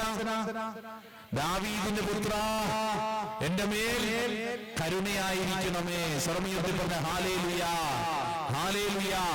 ഈ പ്രാർത്ഥന പ്രധാനപ്പെട്ടതാണ്. എന്റെ പ്രിയപ്പെട്ടവരെ, പുത്തന്തോ പ്രദേശത്ത് നമ്മൾ ഇവിടെ ആയിരുന്നു കൊണ്ട് പ്രാർത്ഥിക്കുമ്പോൾ എന്റെ വ്യക്തിപരമായ ജീവിതത്തിൽ ഒരു കാഴ്ച നീണ്ടു കിട്ടാൻ വേണ്ടി ഞാൻ എടുക്കേണ്ട നിലപാടാണ് ബർത്തിമേസ് പഠിപ്പിക്കുന്നത്. പ്രതിസന്ധികൾ പലതും ഉണ്ടാകും, അസ്വസ്ഥതകൾ പലതും ഉണ്ടാകും. പക്ഷേ അവയുടെ മുമ്പിൽ വീണുപോകാതെ ചങ്കുകീറി യേശുവിന്റെ മുമ്പിൽ പ്രാർത്ഥിക്കാനുള്ള ഒരു ചങ്കൂറ്റമുണ്ടെങ്കിൽ യേശുവിന്റെ മുമ്പിൽ നിൽക്കും. യേശു എന്നോട് ചോദിക്കുന്നൊരു ചോദ്യം, ഇന്നത്തെ വചനത്തിലെ ചോദ്യം അതാണ്. എന്താ ചോദ്യം എന്നറിയോ? ഞാൻ നിനക്ക് വേണ്ടി എന്തു ചെയ്തു തരണമെന്നാണ് നീ ആഗ്രഹിക്കുന്നത്? ഹല്ലേലൂയാ, ഹല്ലേലൂയാ. ആ ചോദ്യം ചോദിക്കുന്നതിന് തൊട്ട് മുമ്പ് ഒരു കാര്യം കൂടെ ബർത്തിമേസ് നമ്മളെ പഠിപ്പിക്കുന്നുണ്ട്. ആ വചനം ഒന്ന് വായിച്ചേ, തൊട്ടടുത്ത വചനം വായിച്ചേ. അവൻ പുറങ്കുപ്പായം ദൂരെ എറിഞ്ഞ് കുതിച്ചു ചാടി യേശുവിന്റെ അടുത്തെത്തി. എങ്ങനെ അവൻ പുറങ്കുപ്പായം ദൂരെ എറിഞ്ഞ്, അതായത് ആ നാട്ടുകാർ എന്നിട്ട് ഇവനോട് പറഞ്ഞു, എടാ ധൈര്യമായിരിക്കൂ, എഴുന്നേൽക്കൂ, യേശുവിനെ വിളിക്കുന്നു. ഇത് കേട്ട ഉടനെ അവൻ ആദ്യം ചെയ്ത ഒന്നാമത്തെ പ്രവൃത്തി എന്താ? അവൻ പുറങ്കുപ്പായം ദൂരെ എറിഞ്ഞു. അവൻ എന്ത് ചെയ്തു? പുറങ്കുപ്പായം ദൂരെ എറിഞ്ഞു. പലതരത്തിൽ ദൈവശാസ്ത്രത്തിൽ നമ്മളൊക്കെ ഇതിനെ വ്യാഖ്യാനിക്കാം. നമ്മളൊന്ന് വളരെ സിമ്പിൾ ആയിട്ടൊന്ന് ചിന്തിച്ചേ. ഇവൻ എവിടെ ഇരിക്കുന്നത്? എവിടെയാ? വഴി സൈഡിൽ ഇരിക്കുന്നു. പുറങ്കുപ്പായം.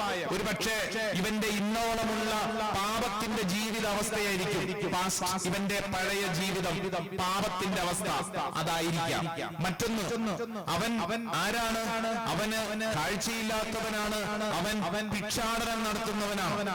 ഒരുപക്ഷെ ആ കാലഘട്ടത്തിൽ ഭിക്ഷാടനം നടത്തിക്കൊണ്ടിരുന്ന അവന്റെ ഒരു മേൽമുണ്ടെന്നുള്ളത് പോലെ അവൻ ധരിച്ചിരിക്കുന്ന ഒരു ജാക്കറ്റ് എന്നൊക്കെ പറയാവുന്ന ഒരു വസ്ത്രമായിരിക്കാം. അവൻ അതെന്ത് ചെയ്തു? അവൻ വലിച്ച് ദൂരെ എറിഞ്ഞു. എന്റെ പ്രിയപ്പെട്ടവരെ, നമ്മളാണെങ്കിൽ എന്ത് ചെയ്തേനെ? അവൻ അത് വലിച്ച് ദൂരെ എറിഞ്ഞു. ഞാൻ പലപ്പോഴും ചിന്തിച്ചിട്ടുള്ളൊരു കാര്യമാണ്. ഇപ്പൊ ഞാനാണെങ്കിൽ എന്ത് ചെയ്തേനെ? എന്ത് ചെയ്തേനെ? ഈശോ വിളിക്കുന്നു എന്നൊക്കെ പറഞ്ഞു, പയ്യെ അതങ്ങോട്ട് ഊരും. എന്നിട്ട് എന്ത് ചെയ്യും? അത് മടക്കി അവിടെ നിൽക്കും. കാരണം ആവശ്യം വന്നാലോ ഇവൻ അത് വലിച്ച് ദൂരെ എറിഞ്ഞെന്ന് പറഞ്ഞു കഴിഞ്ഞാൽ, വഴിയരികിൽ ഇരിക്കുന്നവൻ ദൂരെ എറിഞ്ഞാൽ മിക്കവാറും മാലിന്യ കൂമ്പാരത്തിലായിരിക്കും ചെന്ന് വീണത്, വേസ്റ്റ് ബോക്സിലായിരിക്കും. അവിടെ എവിടെ എന്ന് പറഞ്ഞാൽ ഇനി എനിക്കിത് വേണ്ട. നമ്മളാണെങ്കിൽ എന്ത് ചെയ്യും? തൽക്കാലത്തേക്ക് അത് മടക്കി ഒതുക്കി അവിടെ വെച്ചേക്കാം. ഇനി എങ്ങാനും അത് വേണ്ടി വന്നാലോ, അല്ലേ? എന്റെ പ്രിയപ്പെട്ട സഹോദരങ്ങളെ, ഇവിടെ ബർത്തിമേസ് നിന്നെ പഠിപ്പിക്കുന്ന ഒരു പ്രധാനപ്പെട്ട പാഠം എന്താണെന്നറിയോ?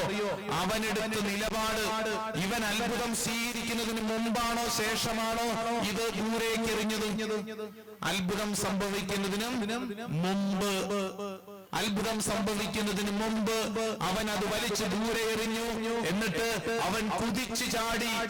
കാരണം അവന്റെ ഉള്ളിൽ അത്രമേൽ ശക്തമായ ഒരു ബോധ്യമുണ്ട്, എന്റെ കർത്താവ് എന്നിൽ ഇടപെടുന്ന സമയം. പിന്നെ ഞാൻ എന്തിനാ വിഷമിക്കണേ? പിന്നെ ഞാൻ എന്തിനാ സങ്കടപ്പെടണേ? അത്രയും ശക്തമായ ബോധ്യം. അവൻ കുതിച്ചു ചാടി. അവൻ യേശുവിന്റെ പക്കലെത്തിയപ്പോൾ, വിശുദ്ധ ഗ്രന്ഥത്തിൽ അധികം ചോദിക്കാത്തൊരു ചോദ്യമാണ്, എന്നാൽ ബർത്തിമേസിന് വേണ്ടി മാത്രം ചോദിക്കപ്പെട്ടിരിക്കുന്ന ചോദ്യം എന്താണ്? ചോദിച്ചു, ഞാൻ നിനക്ക് വേണ്ടി എന്ത് ചെയ്യണമെന്നാണ്? ഞാൻ നിനക്ക് വേണ്ടി എന്തു ചെയ്യണമെന്നാണ് നീ ആഗ്രഹിക്കുന്നത്? Hallelujah, hallelujah. അടുത്തിരിക്കുന്ന ആളോട് ചോദിച്ചേ, ഞാൻ നിനക്ക് വേണ്ടി എന്തു ചെയ്യണമെന്നാണ് നീ ആഗ്രഹിക്കുന്നത്? കൊള്ളാം. Price the Lord. ഹല്ലേലൂയ. ചിലര് പറയുന്നുണ്ട്, ഒന്നും ചെയ്തില്ലെങ്കിലും മേടിച്ച പൈസ തിരിച്ചെങ്കിലും തന്നാ മതിയായിരുന്നു.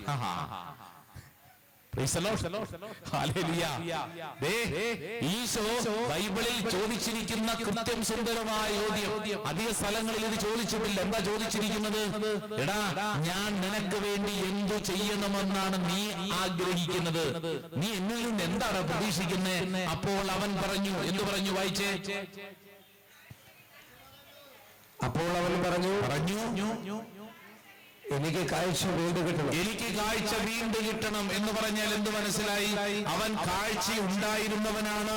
ജീവിതത്തിൽ ഏതോ സാഹചര്യത്തിൽ അവന് കാഴ്ച നഷ്ടപ്പെട്ടതാണ്. അതുകൊണ്ടാണ് അവൻ കർത്താവിനോട് പറഞ്ഞത്, കർത്താവേ, എനിക്ക് കാഴ്ച വീണ്ടും കിട്ടണം. Price the Lord. Hallelujah, hallelujah. എന്നെ കേൾക്കുന്ന പ്രിയപ്പെട്ട സഹോദരങ്ങളെ, ഇവിടെ ഇരിക്കുന്ന ഓരോരുത്തരും വിശ്വസിക്കേണ്ട ഒരു പ്രധാനപ്പെട്ട കാര്യം, നിന്റെ ജീവിതത്തിൽ പല പല അനുഭവങ്ങളിലൂടെ കടന്നു പോകുമ്പോൾ ഈശോ നിന്നെ ക്ഷണിക്കുന്ന ഒരു പ്രധാനപ്പെട്ട കാര്യം, നഷ്ടപ്പെട്ടു പോയ അനുഗ്രഹം തിരിച്ചു പിടിക്കാൻ. ഈ പുത്തൻതോപ്പിലെ കൺവെൻഷന്റെ 2ാം ദിവസം ദൈവം ആഗ്രഹിക്കുകയാണ്. വലതുകര ഉയർത്തിപ്പറഞ്ഞ ഹല്ലേലൂയ, ഹല്ലേലൂയ. നമുക്ക് തിരിച്ചു വരാം. ദിനവൃത്താന്തത്തിന്റെ 2ാം പുസ്തകം 7-ാം അധ്യായം 14-ാം തിരുവചനമാണ് പഠിച്ചുകൊണ്ടിരുന്നത്. 1-ാമത്തെ കാര്യം, നിനക്കൊരു പ്രതിസന്ധി വരുമ്പോൾ, നിനക്കൊരു സങ്കടം വരുമ്പോൾ, നിന്റെ ജീവിതത്തിൽ അപ്രതീക്ഷിതമായ സംഭവങ്ങൾ ഉണ്ടാകുമ്പോൾ എന്തു ചെയ്യണമെന്നുള്ള ചോദ്യത്തിന് വിശുദ്ധ ഗ്രന്ഥം നൽകുന്ന ഒരു ഉത്തരം എന്താണ്? നിന്റെ ജീവിതത്തിൽ നീ ദൈവത്തെ അന്വേഷിക്കണം. 2-ാമത്തെ കാര്യം എന്താണ്? 2-ാമത്തെ കാര്യം മറന്നുപോയോ? എളിമപ്പെട്ട് പ്രാർത്ഥിക്കണം. അവിടെയാണ് നമ്മൾ ബർത്തിമീസിനെ പഠിച്ചത്. എളിമപ്പെട്ട് പ്രാർത്ഥിക്കണം. തമ്പുരാൻ കർത്താവിന്റെ മുമ്പിൽ ഒരു ലജ്ജയുമില്ലാതെ ദൈവത്തെ വിളിക്കാൻ പഠിക്കണം. നേരത്തെ ഞാൻ പറഞ്ഞില്ലേ, അടുത്തിരിക്കുന്നവരുടെ നേരെ കൈനീട്ടിക്കൊണ്ട് എന്നെ സഹായിക്കണമെന്ന് പറയാൻ സന്തോഷത്തോടെ ചെയ്തല്ലോ.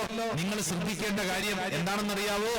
തമ്പുരാന്റെ നേരെ കൈനീട്ടുന്നവർക്ക് നാട്ടുകാരുടെ നേരെ കൈനീട്ടേണ്ടി വരികയില്ല. Hallelujah, hallelujah. പിടികിട്ടിയോ? നിന്റെ ജീവിതത്തിൽ നീ എന്നും പഠിച്ചിരിക്കേണ്ട പാഠമാണ്. യേശുവിനെ നീ വിളിച്ചു പ്രാർത്ഥിച്ചാൽ, യേശുവിന്റെ നേരെ കൈനീട്ടി പ്രാർത്ഥിച്ചാൽ, നാട്ടുകാരുടെ നേരെ കൈയും നീട്ടി അതിന്റെ പുറകെ നടന്ന് സങ്കടപ്പെടേണ്ടി വരില്ലെന്ന്. നീ യേശുവിനെ വിളിക്കാനുള്ള ഒരു മനസ്സുണ്ടാകുക എന്നുള്ളതാണ് പ്രധാനപ്പെട്ട കാര്യം. യേശുവിന്റെ നേരെ കൈനീട്ടുക എന്നുള്ളതാണ് പ്രധാനപ്പെട്ട കാര്യം. യേശുവിന്റെ മുമ്പിൽ നീ മുട്ടുകുത്തി പ്രാർത്ഥിച്ചാൽ നാട്ടുകാരുടെ മുമ്പിൽ മുട്ടുകുത്തേണ്ടി വരികയില്ല. ഇതൊരു ആത്മീയ ചിന്ത ഈ രാത്രിയിൽ നമ്മൾ സ്വീകരിച്ചോണം. ഒരു പ്രതിസന്ധി, ഒരു സങ്കടം, കണ്ണുനീരുണ്ടാകുമ്പോൾ ആദ്യം എടുക്കേണ്ട നിലപാടാണ് ഇതാ നമ്മുടെ മുമ്പിൽ ദിനവൃത്താന്ത പുസ്തകം പഠിപ്പിക്കുന്നത്. നീ തമ്പുരാന്റെ മുമ്പിൽ എളിമപ്പെട്ട് ദൈവത്തെ വിളിച്ച് പ്രാർത്ഥിക്കണം. 3-ാമത്തെ കാര്യം എന്താണെന്നാ പറഞ്ഞത്? തങ്ങളുടെ ദുർമാർഗങ്ങളിൽ നിന്ന് പിന്തിരിയുകയും ചെയ്താൽ. കണ്ടോ? തങ്ങളുടെ ദുർമാർഗങ്ങളിൽ നിന്ന് പിന്തിരിയുകയും ചെയ്താൽ എന്ന് പറഞ്ഞു കഴിഞ്ഞാൽ നമ്മുടെ പാപമേഖലകളിൽ നിന്ന് നമുക്കൊരു മാറ്റം വേണം. 3 കാര്യങ്ങൾ ഇതാ വചനം പഠിപ്പിക്കുന്നു. ഇന്ന് ഇവിടെ ഈ ശുശ്രൂഷയിൽ പങ്കെടുക്കുന്ന അനേകം മാതാപിതാക്കൾ ഇരിക്കുന്നുണ്ട്. ശ്രദ്ധിച്ച്, നിന്റെ കുടുംബത്തിൽ ഇന്ന് അനുഭവിക്കുന്ന പ്രശ്നങ്ങളുടെ മധ്യത്തിൽ എന്തു ചെയ്യണമെന്നറിയാതെ വിഷമിക്കുന്നുണ്ടെങ്കിൽ ഇത് നിനക്ക് വേണ്ടി കർത്താവ് തരുന്ന ഒരു ദൂതാണ്, സന്ദേശമാണ്. എന്താണ്? 1, നിന്റെ ദൈവത്തെ വിളിച്ചപേക്ഷിക്കണം, എളിമപ്പെട്ട് പ്രാർത്ഥിക്കണം. 3-ാമത്തെ കാര്യം, പാപത്തെ ഉപേക്ഷിക്കണം. എന്തുപേക്ഷിക്കണം? പാപത്തെയും പാപ സാഹചര്യങ്ങളെയും ഉപേക്ഷിക്കണം. അടുത്തിരിക്കുന്ന ആൾക്കൊന്ന് കൈ കൊടുത്തെന്ന് പറഞ്ഞ് പാപത്തെ ഉപേക്ഷിക്കണം. Praise the Lord. Hallelujah, hallelujah. അതായത് ഈ നമ്മുടെ വീട്ടിലൊക്കെ പ്രശ്നം ഉണ്ടാകുമ്പോൾ പൊതുവെ നമ്മുടെ ഒരു മനോഭാവം എന്ന് പറയുന്നത്, ഇതൊക്കെ ഉണ്ടാവുന്നതിന് കാരണമെന്ന് പറയുന്നത് മറ്റുള്ളവരാണ്, നമ്മളല്ല. നമ്മൾ ഓക്കെയാണ്, മറ്റുള്ളവരൊന്നും ഓക്കെ അല്ല എന്നൊരു ചിന്ത നമ്മുടെ ഉള്ളിലുണ്ടേ, ഇല്ലേ? ഉണ്ടല്ലോ. ഞാൻ അധികം നാളൊക്കെ ആയിട്ടില്ല, ഒരു ഇടവക പള്ളിയിൽ ഒരു ധ്യാനത്തിന് പോയി. 2 മണിക്കൂറുള്ള കുടുംബത്തെ കുറിച്ചുള്ള ക്ലാസ്. അപ്പൊ ആ ഇടവകയില് അമ്മമാരുടെ ഒരു സംഘടനയുണ്ട്. ഇവിടെ ഉണ്ടോ? അമ്മമാർക്ക് അങ്ങനെ വല്ല സംഘടന ഉണ്ടോ? സംഘടന ആവാം, അതിന് മാത്രം അമ്മമാരുണ്ടല്ലോ. അതും നല്ല ആരോഗ്യമുള്ള അമ്മമാര്. പുത്തൻതോപ്പ് വന്നപ്പോ ഞാൻ കണ്ടൊരു നല്ല കാഴ്ചയാണ്. എല്ലാം നല്ല ചക്കക്കുരു പോലെ നല്ല ആരോഗ്യമുള്ള അമ്മമാര്. ദൈവം അനുഗ്രഹിക്കട്ടെ. Price the Lord. Hallelujah, hallelujah. അത് ദൈവം അനുഗ്രഹിക്കട്ടെ കേട്ടോ. ക്ഷീണിച്ചവരൊന്നും അധികം കാണുന്നില്ല. ചില സ്ഥലത്തൊക്കെ ചെന്ന് എല്ലാം ക്ഷീണിച്ചിരിക്കുന്നു. പക്ഷെ ഇവിടെ എല്ലാം നല്ല നല്ല അമ്മമാര്. Price the Lord. അപ്പന്മാരെ കാണാനില്ല, മിക്കവാറും അവരായിരിക്കും ക്ഷീണിച്ചിരിക്കാൻ സാധ്യത, അല്ലേ? ആയിക്കോട്ടെ, കാരണം അവര് വന്നിട്ടില്ലല്ലോ. നമുക്കിപ്പോ ഉള്ളവരല്ലേ നമുക്ക് പറയാൻ പറ്റുള്ളൂ. അപ്പൊ അതായത് ഞാൻ ഒരു ഇടവക ചെന്നപ്പോ ആ ഇടവകയിൽ അമ്മമാരുടെ സംഘടനയുണ്ട്, മാതൃവേദി എന്നോ അങ്ങനെ എന്തോ പേര്. അപ്പൊ അവര് നേതൃത്വം കൊടുക്കുന്ന 2 മണിക്കൂർ ഒരു ക്ലാസ്സാണ്. അവരാണ് ഇത് വിളിച്ചിരിക്കുന്നത്. അപ്പൊ ഞാൻ ചെന്ന്, പള്ളി നിറച്ച ആളാണ്, ക്ലാസ് എടുത്തു. കുടുംബത്തെ കുറിച്ച് ക്ലാസ് കഴിഞ്ഞ് പുറത്തിറങ്ങിയപ്പോൾ മാതൃവേദിയുടെ ഈ അമ്മമാരുടെ പ്രസിഡന്റ് ചേച്ചി എന്റെ അടുക്കെ വന്നിട്ട് പറഞ്ഞു, ഇവിടെ ലീജൻ ഓഫ് മേരിക്കില്ലേ? അത് സ്ത്രീകളുടെ അമ്മമാരുടെ അല്ലേ? കുട്ടികളുടെ ആണോ? അത് അമ്മമാരുടെ അല്ലേ? അതിന്റെ ഒരു വകഭേദം ഒന്ന് വിചാരിച്ചാൽ മതി. ഇങ്ങോട്ട് നോക്കൂ. അപ്പൊ അവിടുത്തെ ഒരു മാതൃവേദിയുടെ പ്രസിഡന്റ് ആയിട്ടുള്ള ചേച്ചി എന്നോട് പറഞ്ഞു, അച്ഛാ ക്ലാസ് നന്നായിരുന്നു. ഞാൻ പറഞ്ഞു, താങ്ക് യു ചേച്ചി, സന്തോഷം. അച്ഛാ പക്ഷെ എനിക്കൊരു സങ്കടം. ഞാൻ ചോദിച്ചു, അതെന്നതാ? അച്ഛാ കേൾക്കേണ്ടയാള് വന്നിട്ടില്ല അച്ഛാ. ഞാൻ ചോദിച്ചതാര്? അയ്യോ എന്റെ ഭർത്താവ്. അയ്യോ അച്ഛൻ പറഞ്ഞ ഉദാഹരണങ്ങളൊക്കെ അതേപടി എന്റെ ഭർത്താവിനെ കുറിച്ച്. അയ്യോ അച്ഛൻ ഞങ്ങളുടെ വീട്ടിൽ ജീവിക്കുന്ന ഒരാളെ പോലെ അച്ഛൻ പറഞ്ഞത്. കാരണം അതേപടി അച്ഛൻ പറഞ്ഞ ഉദാഹരണം എന്റെ ഭർത്താവ് കേൾക്കേണ്ടതാ. വന്നിട്ടില്ല അച്ഛാ, വന്നിട്ടില്ല അച്ഛാ. അയ്യോ ഞാൻ പറഞ്ഞു, ചേച്ചി സത്യമായും ഞാൻ പറഞ്ഞത് ചേച്ചിയുടെ ഭർത്താവിനെ കുറിച്ചല്ല. പിന്നെ ആരെ കുറിച്ച് അച്ഛൻ പറഞ്ഞത്? ഞാൻ പറഞ്ഞു, ചേച്ചിയെ കുറിച്ചാ പറഞ്ഞത്. എന്നെ കുറിച്ചോ? എനിക്കെന്താ കുഴപ്പം? എനിക്കെന്താ ലീജിയൻ ഓഫ് മേരി? എനിക്കെന്താ കുഴപ്പം? ഇവിടെ ഇരിക്കുന്ന സാധാരണക്കാരും മറ്റുള്ളവരൊക്കെ ചിന്തിച്ചോ, എനിക്കെന്താ കുഴപ്പം? വീട്ടിലുണ്ടാവുന്ന എല്ലാ പ്രശ്നം ആരുടെ കുഴപ്പം? മറ്റുള്ളവരുടെ കുഴപ്പം. ഞാനോ? എനിക്കെന്താ കുഴപ്പം? ഇങ്ങോട്ട് നോക്കിക്കേ. ഇവിടെ ഇരുന്നുകൊണ്ട് വരാത്തവരെ ഓർത്തുകൊണ്ട് അവൻ വീട്ടിൽ കിടക്കുന്നു, അവള് വീട്ടിൽ കിടക്കുന്നു, അവൻ ശരിയല്ല, അവള് ശരിയല്ല എന്ന് ചിന്തിക്കുന്നതിന്റെ പ്രിയപ്പെട്ടവരെ, ആദ്യം നമുക്ക് ശരിയാകാം. ആർക്ക്? പറയുന്ന ഞാനും കേൾക്കുന്ന നിങ്ങളും. അവരവിടെയെങ്കിലും കിടക്കട്ടെ. ഇവിടെ ഇരിക്കുന്ന ആദ്യം നമ്മുടെ സ്വഭാവം ശരിയാക്കണം. അതുകൊണ്ടല്ല നമ്മുടെ കുർബാനയുടെ ആരംഭ ഭാഗത്ത് നല്ല ഒന്നാന്തര പ്രാർത്ഥനയുണ്ടായിരുന്നു. എന്റെ കൂടെ ചെല്ലണേ. സർവശക്തനായ ദൈവത്തോടും സഹോദരരെ നിങ്ങളോടും വിചാരത്താലും വാക്കാലും പ്രവൃത്തിയാലും ഉപേക്ഷയാലും ഞാൻ വളരെയേറെ പാപം ചെയ്തു പോയി. അതങ്ങോട്ട് കേൾക്കുന്നില്ലല്ലോ. അയ്യോ കേട്ടില്ല. അതെങ്ങനെയാ പറയണ്ടേ എന്റെ പിഴയെന്ന്? എങ്ങനെയാ പറയണ്ടേ? വലതുകര എടുത്ത് നെഞ്ചത്ത് തട്ടിക്കൊണ്ട് പറഞ്ഞേ, എന്റെ പിഴ, എന്റെ പിഴ, എന്റെ വലിയ പിഴ, മിയാ കുൽപ്പ, മിയാ കുൽപ്പ, മിയാ മാക്സിമാ കുൽപ്പ, എന്റെ പിഴ. ഒന്നും കൂടെ പറഞ്ഞ ഉച്ചത്തിൽ വലതുകരം നെഞ്ചത്ത് തട്ടിക്കൊണ്ട്. നമ്മുടെ വീട്ടിൽ എന്താ പറയുന്നത്? നിന്റെ പിഴ, നിന്റെ പിഴ, നിന്റെ വലിയ പിഴ. നിന്നെ കല്യാണം കഴിച്ച അന്ന് മുതൽ സ്വസ്ഥത കിട്ടിയിട്ടില്ല, അല്ലേ? നീ ജനിച്ച അന്ന് മുതൽ ഈ വീട്ടിൽ ഇങ്ങനെയാണ്. നിന്റെ ഒടുക്കത്തെ നീയാണ് കാരണം. നീ 24 മണിക്കൂറും മറ്റുള്ളവരെ കുറ്റപ്പെടുത്തും നമ്മള്, അല്ലേ? നമ്മൾ ഇങ്ങനെ വിരൽ ചൂണ്ടിയൊക്കെ പറയത്തില്ല. ഒന്ന് വിരൽ എന്റെ നേരെ ചൂണ്ടിക്ക്, ഇങ്ങനെ വിരലൊന്നിങ്ങനെ ചൂണ്ടിക്ക്. ഇങ്ങനെ ചൂണ്ടുമ്പോ ഓർക്കണം എന്നാന്നറിയോ? ബാക്കിയുള്ള വിരലെല്ലാം എങ്ങോട്ടാ? നിന്റെ നെഞ്ചത്തോട്ടാ. എന്ന് പറഞ്ഞു കഴിഞ്ഞാൽ ഈ ഒരു വിരൽ അങ്ങോട്ട് നീട്ടുമ്പോൾ ഓർത്തോണം, എന്റെ സ്വഭാവത്തിൽ ചില മാറ്റങ്ങളാണ് വേണ്ടത്. ആരെയും കുറ്റപ്പെടുത്താനല്ല, എന്നിലാണ് മാറ്റം വേണ്ടത്. സ്വരമയത്തിൽ പറഞ്ഞ ഹല്ലേലൂയ, ഹല്ലേലൂയ. മറ്റുള്ളവരിലല്ലെന്ന് പറയുന്ന എന്നിലും കേൾക്കുന്ന നിങ്ങളിലും വ്യക്തിപരമായിട്ടാണ് മാറ്റം വേണ്ടത്. Price the Lord. Hallelujah, hallelujah, hallelujah. നമ്മുടെ ഒരു സ്വഭാവം എന്ന് പറഞ്ഞാൽ എന്നാണെന്നറിയാവോ? നമ്മൾ ഇന്ന് അനുഭവിക്കുന്ന എല്ലാ പ്രശ്നങ്ങൾക്കും കാരണം മറ്റുള്ളവരാണെന്നും പറയുന്നതാണ് നമ്മുടെ ഒരു രീതി, അല്ലെ? നമ്മുടെ എല്ലാ പ്രശ്നങ്ങൾക്കും കാരണം മറ്റുള്ളവരാണ്.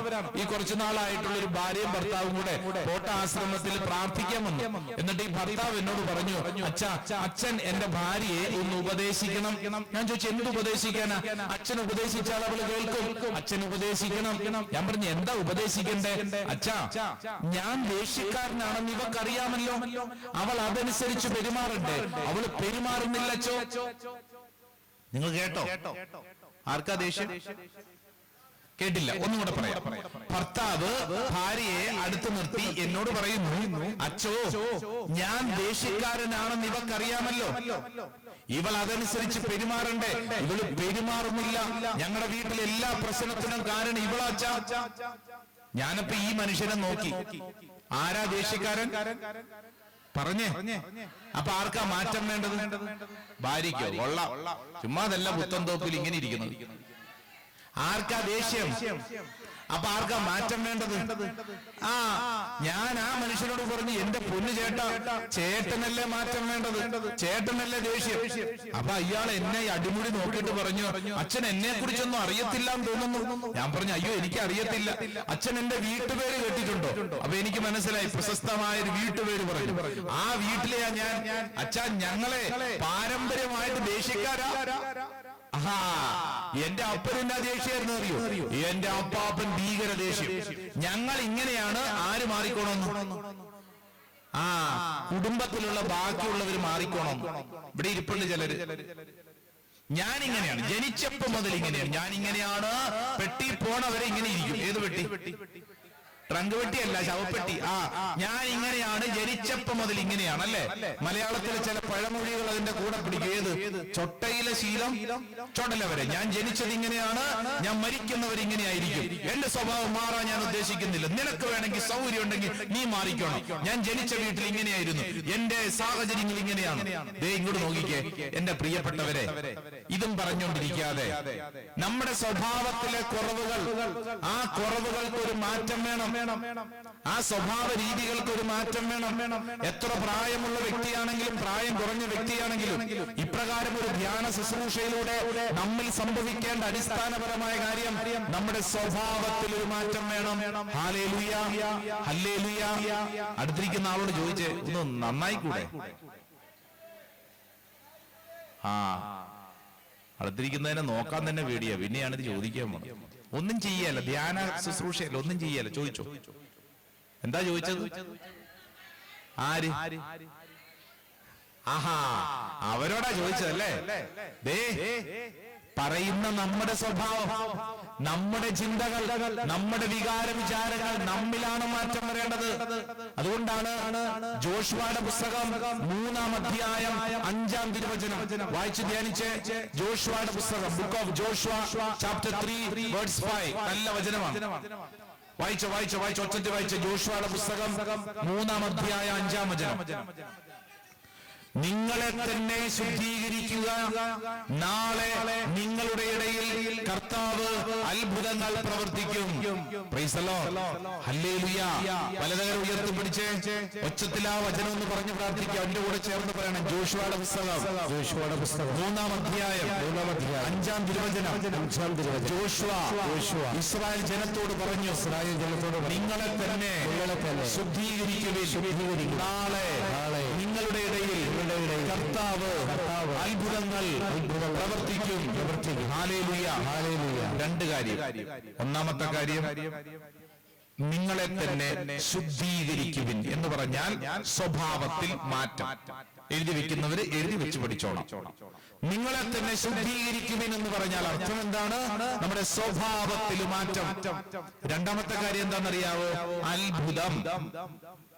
നാളെ എന്ന് പറഞ്ഞു കഴിഞ്ഞാൽ ഇന്ന് ഏതാ ദിവസം? തിങ്കളാഴ്ച. നാളെ ചൊവ്വാഴ്ച എന്നല്ല അർത്ഥം. മറിച്ച് എപ്പോഴാണോ നീ നിന്നെ തന്നെ ശുദ്ധീകരിക്കുന്നത്, സ്വഭാവത്തിൽ മാറ്റം വരുത്തുന്നത്, the next moment, അപ്പോൾ തന്നെ കർത്താവ് നിനക്ക് നൽകുന്ന സമ്മാനം എന്താണെന്നറിയാവോ? ദൈവം നിന്നിൽ ഇടപെടും, അത്ഭുതങ്ങൾ നിന്നിൽ സംഭവിക്കുന്നു. Hallelujah, hallelujah. കണ്ടാ, ആകപ്പാടെ ധ്യാനം കൂടിയിട്ട് ആ ചെറുക്കിന് മാത്രമേ മാനസാന്തരം ഉണ്ടായിരുന്നുള്ളൂ. പുറകെ ഇരുന്ന് അവൻ മുമ്പിലോട്ട് വന്നു. ദൈവം നിന്നെ അനുഗ്രഹിക്കട്ടെ കേട്ടോ. അവന് മനസ്സിലായി, ഇനി ജീവിതത്തിൽ ഈ കൂട്ടുകെട്ട് കൊണ്ട് എനിക്കൊരു കാര്യമില്ല. പുറകിൽ കുറെ പേരുടെ പുറകെ ഇരുന്ന് അവൻ ആകപ്പാടെ അന്ധനായിരിക്കുമായിരുന്നു. അവന്റെ ഉള്ളിൽ പരിശുദ്ധാത്മാവ് പ്രവർത്തിച്ച് അവൻ കസേര ഞൊന്നിന് മുമ്പിലോട്ട് വന്നു. അവൻ അവിടെ ഇരുന്നു. ഇങ്ങനെയുള്ള ചൈതന്യമാണ് ഇവിടെ ഇരിക്കുന്ന ബാക്കിയുള്ളവർക്കും വേണ്ടത്. അവനെ ഓർത്ത് നല്ലൊരു കയ്യടി കൊടുത്തേ. Hallelujah, hallelujah. അവൻ എന്തിനാണ് അവിടെ വന്നതെന്ന് എനിക്ക് മനസ്സിലായിട്ടില്ല. ബാക്കി നമുക്ക് വരും ദിവസങ്ങളിൽ കാണാം. Price the Lord. ഹല്ലേലൂയ. ഇനി ഇങ്ങോട്ട് ശ്രദ്ധിച്ചേ എന്റെ പ്രിയപ്പെട്ടവരെ, ജോഷുവയുടെ പുസ്തകം നമ്മളെ പഠിപ്പിക്കുന്നു, നിങ്ങളെ തന്നെ ശുദ്ധീകരിക്കുവിൻ. ശുദ്ധീകരിക്കുന്നു പറഞ്ഞു കഴിഞ്ഞാൽ സ്വഭാവത്തിൽ മാറ്റം വരുത്തുവിൻ. രണ്ടാമത്തെ കാര്യം എന്താണ്? അത്ഭുതം സംഭവിക്കും. ഒന്നാമത്തെ കാര്യം സ്വഭാവത്തിൽ മാറ്റം. ഒന്നാമത്തെ കാര്യം സ്വഭാവത്തിൽ മാറ്റം. പറഞ്ഞേ. രണ്ടാമത്തെ കാര്യം അത്ഭുതം. ഒന്നാമത്തെ കാര്യം, രണ്ടാമത്തെ കാര്യം അത്ഭുതം. ഒന്നാമത്തെ കാര്യം, രണ്ടാമത്തെ കാര്യം. ഈ രണ്ടിലേതോ നമുക്കിഷ്ടം? സത്യം പറ, സത്യം പറ, സത്യം പറ. തോണ പറയല്ലേ, പുണ്യം പറയണ്ട, സത്യം പറഞ്ഞു. അത്ഭുതം, അത്ഭുതം. എന്റെ ദൈവമേ, എവിടെ കിട്ടി, എവിടെ കിട്ടി, എവിടെ കിട്ടി? കൃപാസനത്തിലെ മാതാവേ, അയ്യോ പോട്ടയിലെ ദൈവമേ, അട്ടപ്പാടി അണക്കര, മറ്റേ വയലാമണ്ണിലച്ഛൻ മാത്യു, വയലാമണ്ണിലച്ഛൻ കൃപാസനം, അവിടെ പോണം, ഇവിടെ പോണം, ഡാനിയലച്ഛൻ, ആ അച്ഛൻ, എന്റെ ദൈവമേ എവിടെ പോണം? അയ്യോ അത്ഭുതം, അത്ഭുതം, അത്ഭുതം, അത്ഭുതം. ഇങ്ങോട്ട് നോക്കിയേ. യൂദാസ് ശ്ലീഹായാണോ അന്തോണിസ് പുണ്യവാളനാണോ പവർഫുൾ? രണ്ടുപേരും പവർഫുൾ ആണ്. കൊള്ളാം. ആ നൊവേന ചെല്ലണം, ഈ നൊവേന ചെല്ലണം, ജർമ്മനിക്ക് പോകണം, കാനഡയ്ക്ക് പോകണം, ദൈവമേ ഹാം ചെയ്യണം, കല്യാണം നടക്കണം. ഇങ്ങോട്ട് നോക്കിയേ. അത്ഭുതം നടക്കണമെങ്കിൽ ഒന്നാമത്തെ കാര്യം നടക്കണം. അതേതാ ഒന്നാമത്തെ കാര്യം? ആഹാ, സ്വഭാവത്തിൽ മാറ്റം വേണമെന്ന്. സ്വഭാവത്തിൽ മാറ്റം വന്നെങ്കിൽ മാത്രമേ രണ്ടാമത്തെ കാര്യം നടക്കൂ. നമ്മുടെ പ്രത്യേകത എന്താ? നമ്മുടെ പ്രത്യേകത വിചാരിക്കുന്നത് ഞാൻ ഉടമ്പടി എടുത്ത പ്രശ്നം തീർന്നു. അങ്ങനെയല്ലല്ലോ. അതെങ്ങനെ? അങ്ങനെ ഉടമ്പടി എടുക്കുന്നത് വഴി നിന്നിലുണ്ടാവുന്ന ഒരു മാറ്റമുണ്ടെന്ന്, നിയോഗ പ്രാർത്ഥനയിൽ പങ്കെടുക്കുന്ന വഴി നിന്നിലുണ്ടാവുന്ന ഒരു മാറ്റമുണ്ടെന്ന്, ഒരു ധ്യാനത്തിൽ പങ്കെടുക്കുമ്പോൾ അതുവഴി നിന്നിലുണ്ടാവുന്ന ഒരു മാറ്റമുണ്ട്. ആ മാറ്റമാണ് യഥാർത്ഥത്തിൽ അത്ഭുതത്തിലേക്ക് തിരിക്കുന്നത്. 30 ദിവസം നീ പോയി, അല്ലെങ്കിൽ 9 ദിവസം നീ പോയി യൂദാശ്ലീഹയുടെ മുമ്പിൽ നിയോഗ പ്രാർത്ഥന ചൊല്ലിയാൽ മാത്രം പോരാ, മറിച്ച് നിന്നിൽ സംഭവിക്കേണ്ട അടിസ്ഥാനപരമായ കാര്യം എന്താണ്? സ്വഭാവത്തിൽ മാറ്റം. അതാണ് യഥാർത്ഥത്തിലുള്ള മാനസാന്തരം. വലതുകര ഉയർത്തി പറഞ്ഞ ഹല്ലേലൂയ, ഹല്ലേലൂയ, ഹല്ലേലൂയ. ഇല്ലെങ്കിൽ എന്ത് പറ്റും? നമ്മൾ ഈ പറയുന്ന കാര്യങ്ങൾ മാത്രമായിട്ട് ജീവിക്കും. വചനത്തിൽ കർത്താവ് നമ്മളെ പഠിപ്പിക്കുന്ന കാര്യം എന്താണ്? സ്വഭാവത്തിൽ മാറ്റം വന്നെത്തി കഴിഞ്ഞാൽ ഓട്ടോമാറ്റിക്കലി നിന്റെ ജീവിതത്തിൽ ദൈവം അത്ഭുതകരമായിട്ട് ഇടപെടും. Price the Lord. ഹല്ലേലൂയ. ഇവിടെ ഇരിക്കുന്ന ചിലർ ചിന്തിക്കില്ല, അത്ഭുതകരമായ ദൈവിക ഇടപെടലുകൾ സംഭവിക്കണമേ. കരങ്ങൾ ഉയർത്തിപ്പിടിച്ചോളൂ. ഞാൻ എന്തും പറഞ്ഞ് ദൈവത്തിന് നന്ദി പറയുമെന്ന് സങ്കീർത്തകന്റെ ഒരു ചോദ്യത്തോടുകൂടിയാണ് ഈ ശുശ്രൂഷ ആരംഭിച്ചത്. ഞാൻ എന്റെ ദൈവത്തിന്റെ മുമ്പിൽ രക്ഷയുടെ പാനപാത്രം എടുത്ത് ഞാൻ യേശുവിന്റെ നാമം വിളിച്ചു പ്രാർത്ഥിക്കും. കരങ്ങൾ ഉയർത്തി. ദൈവജനമേ, നീ വിശ്വസിക്കൂ. ഇന്ന് നീ അനുഭവിക്കുന്ന ഏത് പ്രതിസന്ധി ആവട്ടെ, അത് ഉയർത്തിപ്പിടിച്ചോളൂ. നിന്റെ വീട്ടിലെ സാമ്പത്തിക പ്രതിസന്ധി ഉയർത്തിപ്പിടിച്ചോളൂ. നിന്റെ ജീവിതത്തിലെ കണ്ണുനീരുകൾ ഉയർത്തിപ്പിടിച്ചോളൂ. ബന്ധ തകർച്ചകൾ ഉയർത്തിപ്പിടിച്ചോളൂ. നിന്റെ ജീവിതത്തിൽ നീ അനുഭവിക്കുന്ന ഓരോ വിഷയങ്ങൾ ഉയർത്തിപ്പിടിച്ച പോരാ, കരങ്ങൾ നന്നായിട്ട് ഉയർത്തി യേശുവേന്ന് വിളിച്ച്, യേശുവേന്ന് വിളിച്ച്, ദൈവശക്തിക്ക് വേണ്ടി വിളിച്ചൊന്ന് പ്രാർത്ഥിക്കട്ടെ. ദൈവത്തിന്റെ ആത്മാവ് ഓരോ വ്യക്തിയുടെ മേൽ അത്ഭുതകരമായിട്ട് പ്രവർത്തിക്കുന്ന സമയം, ഓ ദൈവിക ശക്തിയെ, അഭിഷേകത്തിന്റെ ആത്മാവേ, ഈ കൂട്ടായ്മയിൽ ഒരു കാറ്റായി അടിക്കണമേ, ഒരു തീയായി കത്തിപ്പടരണമേ. പരിശുദ്ധാത്മാഭിഷേകത്തിന്റെ ശക്തി ഞങ്ങൾ വിശ്വസിച്ച് പ്രാർത്ഥിക്കുന്നു. ദൈവശക്തി വിശ്വസിച്ച് പ്രാർത്ഥിക്കുന്നു. ഉയർത്തി സ്തുതിച്ച് സ്തുതിച്ച് സ്തുതിച്ച്